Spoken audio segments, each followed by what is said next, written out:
In a distant and second-hand set of dimensions in an astral plane that was never meant to fly, the curling star mists waver and part. See, great Altuin the turtle comes, swimming slowly through the interstellar gulf, hydrogen frost on his ponderous limbs, his huge and ancient shell pocked with meteor craters. Through sea-sized eyes that are crusted with rheum and asteroid dust, he stares fixedly at the destination. If anything is synonymous with Terry Pratchett, it's the Discworld series, and Tatooine is the Discworld's atlas. The titular disc rests on the backs of four elephants dancing in a slow circle on the back of the world turtle as it makes its way through the cosmos. A perfectly natural reaction to this is, wait, why? What I love about Pratchett is that it rewards your curiosity. It encourages you to read more in order to appreciate the material more. I think that's a trait that Sir Terry shares with some really good Neil Gaiman work, in that there are clever references in almost every page, but done in such a way to encourage the reader to get in on the jokes. So let's get back to Tatooine.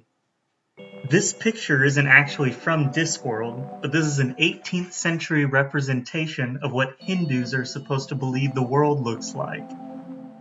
Now, even this is pretty late, as the first reference is in 1599, and even that reference goes back to William von Humboldt, and he was saying that, no, you guys have it all wrong. The elephants are supposed to be serpents because elephant and serpent are the same thing in Sanskrit. So he must have been referencing an even older story. So this goes back a pretty fair ways if you look into it. A more recent example of the turtle supporting the world story is covered in Stephen Hawking's A Brief History of Time. Bertrand Russell was giving a lecture on astronomy and described that the Earth orbits the Sun and how the Sun in turn revolves around the center of the galaxy along with billions of other stars. At the end of his speech, a little old woman begins chastising him, telling Russell that the world was on the back of a large turtle.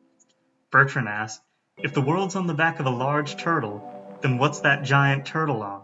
She smiles sweetly and responds, "You must think you're quite clever, but the answer is an even larger turtle, and it's on top of an even larger turtle. It's turtles all the way down." Far from being a random world created just to be silly, The World on a Turtle is itself a play on a story of how humans explain what the world is supposed to be like. This is an example of something that's going to show up time and again in Discworld, and that is narrativium. Narrativium is what ensures that everything in the Discworld runs like a proper story. Thanks to narrativium, heroes will only win fights when hopelessly outnumbered. Events with 1,000,000 to 1 odds succeed pretty frequently, and dragons breathe fire because that's what will make the story work.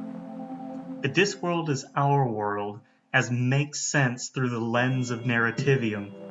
For example, when you walk through town, the world looks pretty flat, as people thought for a long time. When you throw things up, they inevitably fall right back down. When you look at the sun, it's just this tiny disk hanging up in the sky.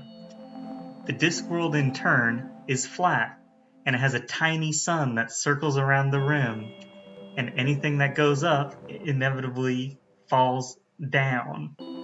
How weird is our world in comparison? A round ball that things can circle if they go fast enough, heated by a gigantic sun that's just millions of miles away.